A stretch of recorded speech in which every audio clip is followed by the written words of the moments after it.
55편.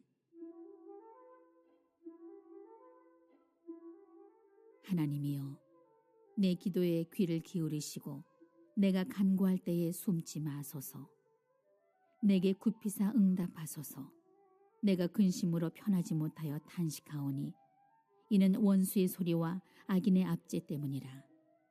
그들이 죄악을 내게 더하며 노하여 나를 핍박하나이다. 내 마음이 내 속에서 심히 아파하며 사망의 위험이 내게 이르렀도다. 두려움과 떨림이 내게 이르고 공포가 나를 덮었도다. 나는 말하기를 만일 내게 비둘기같이 날개가 있다면 날아가서 편히 쉬리로다. 내가 멀리 날아가서 광야에 머무르리로다. 셀라.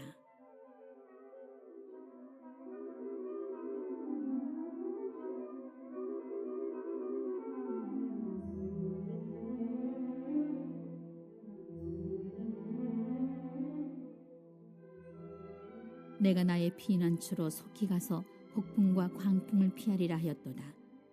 내가 성내에서 강포와 분쟁을 보았사오니 주여 그들을 멸하소서. 그들의 혀를 잘라버리소서.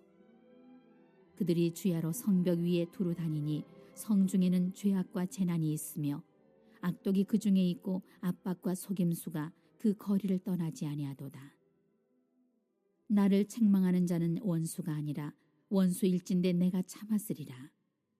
나를 대하여 자기를 높이는 자는 나를 미워하는 자가 아니라 미워하는 자일진데 내가 그를 피하여 숨었으리라. 그는 곧 너로다. 나의 동료, 나의 친구요, 나의 가까운 친구로다. 우리가 같이 재미있게 의논하며 무리와 함께하여 하나님의 집안에서 다녔도다. 사망이 갑자기 그들에게 임하여 산채로 수월에 내려갈지어다. 이는 악독이 그들의 거처에 있고 그들 가운데에 있음이로다. 나는 하나님께 부르짖으리니 여호와께서 나를 구원하시리로다. 저녁과 아침과 정오에 내가 근심하여 탄식하리니 여호와께서 내 소리를 들으시리로다. 나를 대적하는 자 많더니 나를 치는 전쟁에서 그가 내 생명을 구원하사 평안하게 하셨도다. 옛부터 계시는 하나님이 들으시고 그들을 낮추시리이다. 셀라. 그들은 변하지 아니하며 하나님을 경외하지 아니함이니이다. 그는 손을 들어 자기와 화목한 자를 치고 그의 언약을 배반하였도다. 그의 입은 우유 기름보다 미끄러우나 그의 마음은 전쟁이요 그의 말은 기름보다 유하나 실상은 뽑힌 칼이로다.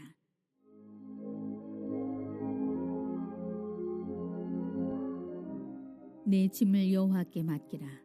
그가 너를 붙드시고 의인의 요동함을 영원히 허락하지 아니하시리로다. 하나님이여, 주께서 그들로 파멸의 웅덩이에 빠지게 하시리이다. 피를 흘리게 하며 속이는 자들은 그들의 날에 반도 살지 못할 것이나 나는 주를 의지하리이다.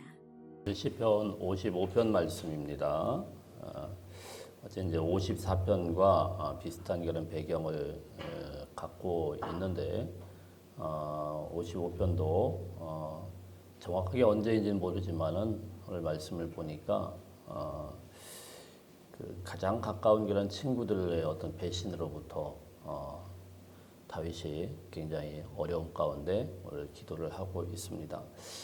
그래서 아마도 55편의 배경이 압살롬과 또 다윗의 가장 친구였던 아히도벨이 같이 모반을 해서 다윗을 반역을 일으켰던 그런 상황 속에서 지은 시일 것이다, 이렇게 많은 분들이 보고 있습니다. 왜 그러냐면은 13절 보면은 원수에 대해서 이야기하는 그는 곧 너다, 나의 동료다, 이렇게 다윗이 정확하게 이야기를 하는 걸 보니까 아마도 굉장히 가까운 아들이라든가 뭐 이 친구라든가 이게 배신했을 때 그때를 배경으로 삼은 그런 시일 것이다, 이렇게 보고 있습니다.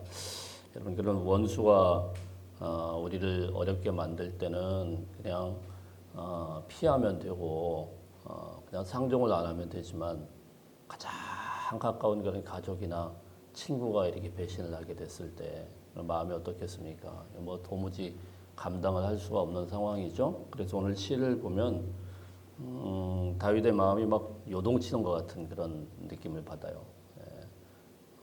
이랬다가 저랬다가 막 이러는 것 같고 이게 도대체 기도인가 싶은 그냥 막말을 해대고 자 그런데 이런 시를 여기에다가 적어 놓았어요. 그래서 한번 보면은 9절 말씀 한번 볼까요? 9절 말씀 시작. 내가 성내에서 강포와 분쟁을 보았사오니 주여 그들을 멸하소서 그들의 혀를 잘라버리소서. 좀 이런 게 여기에 지금 기도문에 딱 들어갔다는 게 참 어이가 없죠. 이 다윗의 지금 상태가 어떤가를 이렇게 보죠. 시편을 읽다 보면은요, 이런 기도를 해도 되나 싶을 정도로 이런 것들을 이제 그냥 적나라하게 적어 놓았어요. 근데 이런 기도를 성경에다 적어 놨다라는 거는 해도 된다라는 이야기죠. 우리는 기도를 너무 점잖게 하는데 점잖은 것보다는 차라리 우리가 속으로 막 골마가지고 터져가지고 어려울 때는 차라리 욕짓거리라도 해대는 게 마음속에서 풀리는 거지. 그걸 콱콱 쌓아두면은 그것이 마음에 병을 일으키고 어려움을 일으키죠. 그래서 성경은요 굉장히 솔직한 책이에요. 특별히 오늘 시편 55편 말씀은 이 다윗의 굉장히 불안한 그런 마음의 상태가 여기에 그대로 들어있다. 하나님 앞에서 혀를 잘라 주십시오. 이렇게 기도한다는 건 좀 어이가 없죠. 성경에 이런 게 있는 줄 모르시는 분들도 많더라고요. 어떤 게 이빨을 꺾어 주십시오. 뭐 이런 기도도 하고 또 뒤에 보면 15절에 보면은요. 사망이 갑자기 그들에게 임하여 산채로 스올에 내려갈지어다. 뭐 이러면서 지옥에 나가버려라. 뭐 이런 식으로 지금 얼마나 다윗이 마음이 흔들리고 어려웠는지를 우리가 볼 수가 있습니다. 자, 오늘 기도를 한번 같이 보겠습니다. 자, 지금 어떤 다윗의 마음의 상태가 어느 정도인지를 먼저 한번 생각을 하시고 하나님 앞에 기도를 하고 있는 다윗의 시를 한번 보겠습니다. 1절, 2절 한번 읽어보겠습니다. 1절, 2절 시작. 하나님이여 내 기도에 귀를 기울이시고 내가 간구할 때 숨지 마소서. 내게 굽히사 응답하소서. 내가 근심으로 편하지 못하며 탄식하오니. 압살롬의 반역과 다윗의 가장 절친인 아히도벨, 평생 다윗의 곁에서 참모 역할을 했던 이 아히도벨이 둘이 짜고 다윗에게 반기를 들고 왔어요. 상상도 못할 일이 일어나게 된 거죠. 도무지 견딜 수 없는 그런 마음 가운데서 다윗이 하나님 앞에 기도를 합니다. 하나님, 내 기도를 귀를 기울여 주십시오. 그러니까 그때 처음 우리가 느끼는 마음은 사람들에 대한 배신보다도 우리가 기도할 때 하나님이 어디서 숨어 있는 거 아닌가? 어떻게 이런 일이 있을 수 있을까? 하나님이 살아계신데 어떻게 이런 일이 발생할 수 있을까? 이런 마음이 든다는 거죠. 그래서 내 기도에 귀를 기울여 주십시오. 내가 간구할 때 숨지 말아 주십시오. 다윗의 마음은 하나님이 어디로 숨어 있는 것 같은 그런 느낌을 듣는 거예요. 우리도 하나님 앞에 기도할 때 그럴 때 있죠. 항상 하나님이 곁에 계신데 내 마음의 상태에 따라서 하나님이 다르게 느껴져요. 내 마음이 평안할 때는 하나님 감사합니다. 좋습니다. 이러는데 막 불안하고 요동칠 때는 하나님이 도대체 뭐하고 계시나 이런 생각이 들죠. 다윗도 똑같았습니다. 내 기도에 귀를 기울이시고 내가 간구할 때 숨지 마시고 내게 응답하소서. 그래서 2절에 보면은 지금 다윗의 상태가 어떻습니까? 내가 근심으로 편하지 못합니다. 도무지 편하지 못합니다. 탄식합니다. 이러면서 하나님 앞에 나가고 있죠. 여러분 기도라는 것이요. 너무 우리는 점잖게 뭔가 포장해서 하는 것만 기도는 아니다라는 것을 시편을 통해서 우리가 거듭 확인하는 거예요. 4절 5절 볼까요? 4절 5절 시작. 내 마음이 속에서 심히 아파하며 사망의 위험이 내게 이르렀도다. 두려움과 떨림이 내게 이르고 공포가 나를 덮었도다. 다윗의 마음의 상태를 우리가 알 수가 있습니다. 심히 아픈 그런 마음이고 두려움과 떨림이 있고 공포가 이르렀도다. 우리는 믿음이 강한 사람들은 두려움도 없을 것이다 이렇게 쉽게 생각을 합니다. 그래서 어떤 분이 그런 얘기를 하더라고요. 신사참배 주기철 목사님 같은 경우 순교를 당하는 가운데 그 어려운 가운데서 그분은 믿음이 강하니까 그것을 견뎠을 것이다. 여러분 그런 끔찍한 그 공포 가운데서 두렵지 않은 사람이 누가 있겠어요? 두렵고 어렵고 힘들지만 그래도 그냥 버틴 것이지. 예, 다 똑같습니다. 사실 한국교회사 연구하는 분들이 그런 이야기들 많이 하거든요. 제가 이제 나온 거는 숭실대학교하고 연세대학교하고 사실은 출발점이 숭실대학교가 더 먼저였습니다. 숭실대학교는 신사참배를 끝까지 거부하다가 학교가 폐교가 됐어요, 한번. 그래서 북한에 이제 본점이 있고, 본점이라고 하냐, 본교가 있고, 그리고 이제 지금 여기 있는 숭실은 그냥 사실은 나중에 이제 생긴 겁니다. 연세대학교는 그때 신사참배에 그냥 투손 들었어요. 근데 지금 지나고 보니까 어디가 더 커요? 연세대가 뭐 게임도 안 될 정도로 훨씬 크죠. 그래서 꼭 신사참배하는 게 잘한 거냐, 못한 거냐, 뭐 이렇게 보는 분들도 있어요. 근데 저는 이제 그거보다도 꼭 그걸 잘했다 못했다라는 것보다도 그런 두려운 상황을 저희가 겪어보지 않았기 때문에 그랬을 때 과연 나는 어떨 수 있을까 이런 생각을 가끔 해봅니다. 솔직히 자신 없어요. 막 못했다고 막 이렇게 뭐라고 할 건 아니에요. 그분들도 믿음이 대단한 분들이었지만 어쩔 수 없이 거기다가 꼼짝없이 일제히 그 만행 가운데서 어쩔 수 없이 그렇게 해야 되는. 그래 한경진 목사님이 살아계실 때 늘 그런 이야기를 했습니다. 자기는 신사참배를 거부를 했으면 좋겠지만 그러지 못하고 끝까지 살아남았는데 평생 그런 그 죄책감으로 살긴 했지만 그런데 그래도 그 믿음을 지키려고 마지막까지 이겨냈다는 거죠. 꼭 신사참배 해가지고 신사참배 안 하고 그 순교를 당한 사람들만 위대한 사람들이 아니고 그때 잠깐 두려움 가운데 어쩔 수 없이 그렇게 했지만 마지막까지 또 믿음을 지키면서 신앙을 떠나지 않는 것도 또 대단한 게 믿음의 사람입니다. 두려움이 있어요. 떨림이 있어요. 공포가 있어요. 다윗은 이것을 숨기지 않고 이야기를 하고 있는 거죠. 자, 그 다음에 우리 6절 보겠습니다. 6절 시작. 만일 내 말하기를 비둘기같이 내 날개가 있다면 날아가서 편히 쉬리로다. 나에게 날개가 있다고 하면은 비둘기처럼 날아가서 쉬리이다. 여러분 다윗의 마음이 느껴집니까? 그냥 여기서 다 싫은 거예요. 그냥 얼른 훌쩍 어디로 떠나가고 싶어요. 요즘에 비행기 타고 어디 나가면 되는데 그때는 어디 갈 수도 없고 자동차도 없고 훌쩍 떠나가고 싶은 거예요. 다윗도 위대한 왕이지만은 사람이죠. 마음이 너무 힘들고 지치면은 그냥 다 싫은 거예요. 그게 정상인 거예요. 항상 우리의 마음이 좋을 수만은 없죠. 전화가 와도 싫고 그냥 누군가가 나에게 막 와가지고 접근하는 것도 싫고 다 싫을 때가 있어요. 그냥 마음이 아픈 거예요. 마음이 아픈 거는 그냥 마음이 아픈 거예요. 참 이걸 이해하기가 저는 상담할 때 참 어렵더라고요.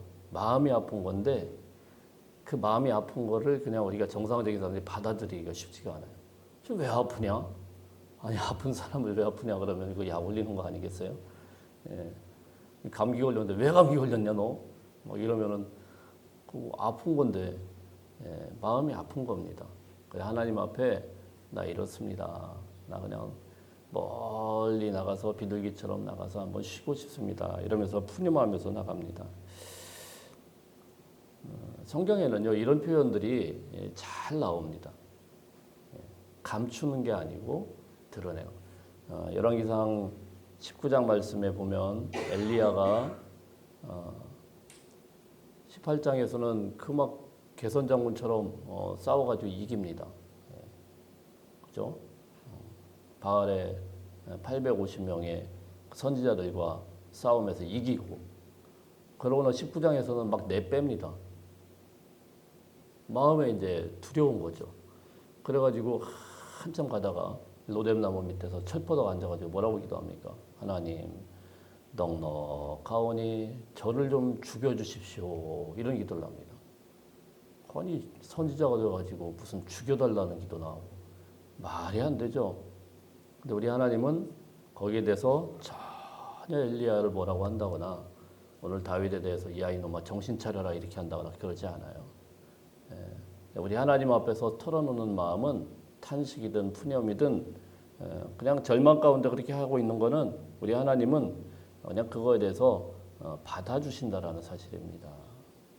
사람은 못 받아줘요. 사람들은 자기 마음도 그래가지고 잘 못 받아줘요. 대부분 그래요.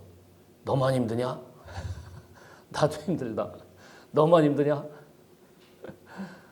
막 그러면서 자기 마음을 내가 조금 위로받기 위해서 한마디 했더니 저쪽에서 막 두 마디 세 마디 해가지고 도무지 대화가 안 돼요. 그러다 하다가 엉엉 울다 끝나버리죠. 사람을 못 받아줍니다.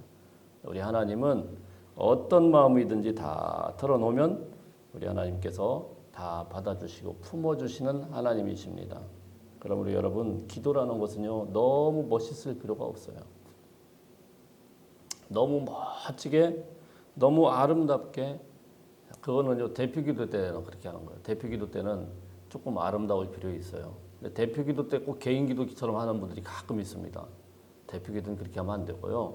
개인기도는 아름다울 필요 없어요. 말을 많이 안 해도 됩니다. 내 속마음을 하나님 앞에 다 내놓는 거예요. 쏟아놓는 거예요. 근데 물처럼 다 쏟아놓게 될 때 우리 하나님께서 그 기도를 다 들으신다라는 사실입니다. 그냥 모르면 모르겠다고 하고 어려우면 어렵다고 하고 아프면 아프다고 하고 괴로우면 괴롭다고 하고 그냥 가만히 있고 싶으면 가만히 있고 그래도 우리 하나님은 그 마음 다 아세요. 이런 그냥 하나님 앞에서 솔직하게 정말 간절하게 나갈 수 있는 다윗과 같은 그런 기도 온전히 드릴 수 있는 저와 여러분들 다 되시길 바랍니다. 9절부터 11절까지 한번 읽어보겠습니다. 9절부터 11절 시작. 내가 성내에서 강포와 분쟁을 보았사오니 주여 그들을 멸하소서. 그들의 혀를 잘라 버리소서. 그들이 주야로 성벽 위에 두루 다니니 성중에는 죄악과 재난이 있으며 악독이 그 중에 있고 압박과 속임수가 그 거리를 떠나지 아니하도다. 다윗이 본 거는 단지 개인적인 불만만이 아니고요. 성벽이 엉망진창된 예루살렘의 그 아름다운 그 성이 정말 천국과 같은 그런 성이 하나님 앞에 예배드리는 그 예루살렘이 완전히 쑥대밭이 되어버린 거예요. 이 공동체가 완전히 무너져 버린 거예요. 다윗만이 문제가 아니고 이 성벽, 이 예루살렘이 주야로 성벽 위에 두루 다니니까 보니까 뭐 죄악과 재난이 있고 악독이 있고 속임수가 있고 자 이게 어디냐면 바로 예루살렘이 그렇다는 거예요. 한 공동체가 어려워지는 거는요 사람이 많고 적음이 아닙니다. 그들의 신뢰가 믿음이 사라지고 병들게 되면 공동체가 아파지고 힘들어지죠. 교회도 마찬가지인 것 같습니다. 교회가 사람이 많고 적은 게 문제가 아니에요. 그 공동체가 얼마나 서로를 신뢰하고 얼마나 서로를 섬기고 얼마나 서로를 잘 믿고 그러느냐에 따라서 교회가 건강한 교회고 행복한 교회죠. 지난주에 저희 교회 한 두 팀이 왔는데 한 교회는 제가 몇 명이냐 물어봤더니 15명이래요. 교인 전체가. 여기 온 분들이 한 절반 정도 왔어요. 그리고 나머지 분들은 왜 못 왔냐 그랬더니 그중에 고3 애가 있어서 못 왔어요. 근데 그 완전 가족 같죠? 한 권사님은 그냥 밥 해주러 오셨어요. 밥 해주러. 지금 밥 해주고 이러는데 참 아름답더라고요. 그래 얼마 안 돼도 서로 보듬어주고 사랑하고 교회 많고 적음이 문제가 아니죠. 어떤 교회는 보면은 정말 얼마 안 되는데도 그냥 서로 나뉘고 싸우고 분쟁하고 그러니까 요즘 노예에서 계속 일어나는 그런 교회들의 문제들을 보면은요 별로 큰 교회도 아닌데요 얼마나 자기들끼리 파당이 있고 막 분쟁을 하고 다투고 그러는지 몰라요. 사랑하는 성도 여러분, 우리 교회가 하나님의 은혜 안에서 서로를 보듬고 서로 하나가 되는 아름다운 공동체가 되시기를 주의 이름으로 축복합니다. 여러분의 가정도 마찬가지입니다. 가정이 정말 행복한 건 다른 게 아니죠. 몇 명 안 되더라도 오래더라도 서로 보듬어주고 품어주고 자, 그런 가정들 다 되시기를 축복합니다. 자, 12절 13절 한번 보겠습니다. 12절 13절 시작. 나를 책망하는 자는 원수가 아니라 원수일진데 내가 참았으리라. 나를 대하여 자기를 높이는 자는 나를 미워하는 자가 아니라 미워하는 자일진데 내가 그를 피하여 숨었으리로다. 그는 곧 너로다. 나의 동료, 나의 친구요, 나의 가까운 친우로다. 원수였다면 차라리 견딜 수 있을 것이다. 근데 뭐라고요? 그는 곧 너다. 너다. 여기서 다윗의 속마음을 알 수가 있죠. 얼마나 배신감이 느껴졌습니까? 다른 사람도 아니고 어디 네가 어떻게 나한테 그럴 수가 있느냐. 가장 가까운 친구였고 가까운 동료였습니다. 근데 다윗에게 이런 상처와 아픔을 줬죠. 14절 보겠습니다. 14절 시작. 우리가 같이 재미있게 의논하며 무리와 함께하며 하나님의 집안에서 다녔다. 두 사람은요. 하나님의 집에서 같이 자랐어요. 같은 찬송을 불렀고 같이 예배를 드렸던 정말 사랑하고 정말 아픔을 같이 나누고 어려울 때 같이 했던 그런 사람이었는데 이 사람이 배신을 한 겁니다. 20절 21절 시작. 그는 손을 들어 자기와 화목한 자를 치고 그의 언약을 배반하였도다. 그의 입은 우유기름보다 미끄러우나 그의 마음은 전쟁이요 그의 말은 기름보다 유하나 실상은 뽑힌 칼이로다. 말은 아주 부드러웠습니다. 여전히 안 그런 척했어요. 우유기름보다 미끄럽고 기름보다 부드럽다. 근데 실상은 뽑힌 칼과 같았다. 자, 이거를 지금 숨기지 않고 다 하나님 앞에 쏟아놓는 거죠. 그러니까 여러분 이 신앙이라는 거는 하나님 앞에 대한 기도라는 거는요. 너무 부드러운 게 아니고 상처받으면 상처받았다고 하나님 앞에 털어놓는 거예요. 하나님 내가 지금 어떤 상황인지 아세요? 이런 친구였고 그렇게 부드럽게 말하던 이 인간이 어느 날 막 칼을 뽑아가지고 나를 죽이려고 하고 이런 배신자가 있습니다. 자, 그런데 다윗은 뭘 합니까? 이 모든 것들을 자기가 최종적인 심판자가 되려고 하지 않는다라는 거예요. 다윗이 그런 힘이 없습니까? 있죠. 충분히 있죠. 사실 압살롬과 그 아이도벨이 반역을 했다고 해서 그것이 다윗의 정권을 완전히 송두리째 뺏기는 사실 쉽지 않을 거라고 저는 생각을 합니다. 그렇게 했다고 하더라도 다윗이 맘먹으면 얼마든지 그들을 처단할 수 있어요. 가장 가까운 친구였고 또 사랑하는 아들한테 그렇게 할 수 없는 부분도 있지만 있죠. 얼마든지 그 나머지 것들 정리할 수 있죠. 혼찌감 낼 수 있죠. 칼자루를 뽑지 않습니다. 그리고 최종적인 판단은 누구에게 맡깁니까? 하나님께 맡기는 거예요. 이게 이제 기도의 힘이죠. 자기가 분노를 품고 직접 칼을 듣는 것보다는 하나님 앞에서 하나님 이런 사람들입니다. 하나님 어떻게 하겠습니까? 주님 한번 판단 좀 해주십시오. 주님께서 한번 솔직하게 한번 얘기를 해보세요.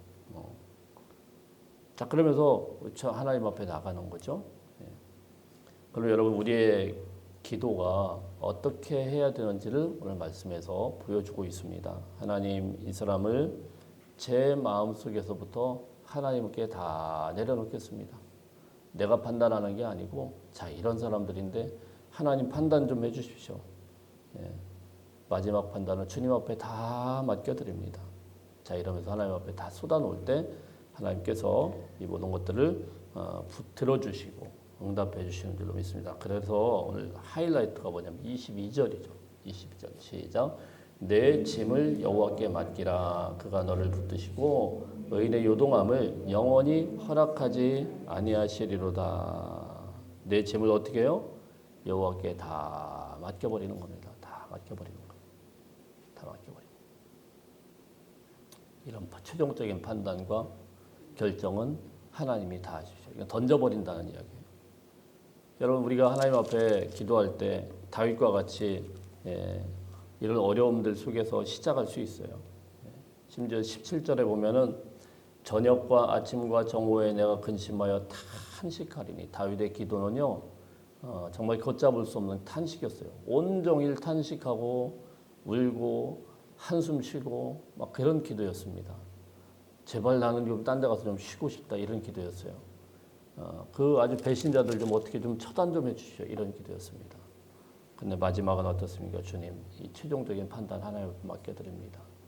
내 짐을 하나님 앞에 다 쏟아놓습니다. 하나님, 주님께서 의인의 요동함을 영원히 허락하지 아니하실 텐데 제가 지금 요동치고 있습니다. 붙들어 주십시오. 오늘 이 기도를 배우시고 하나님 앞에 어려운 마음이 있지만 솔직하게 주님 앞에 나아가지만 판단자가 되시고 우리의 모든 것들을 해결하실 주님 앞에서 기도함으로 승리할 수 있는 저와 여러분들 다 되시기를 주의 이름으로 축복합니다. 기도하겠습니다.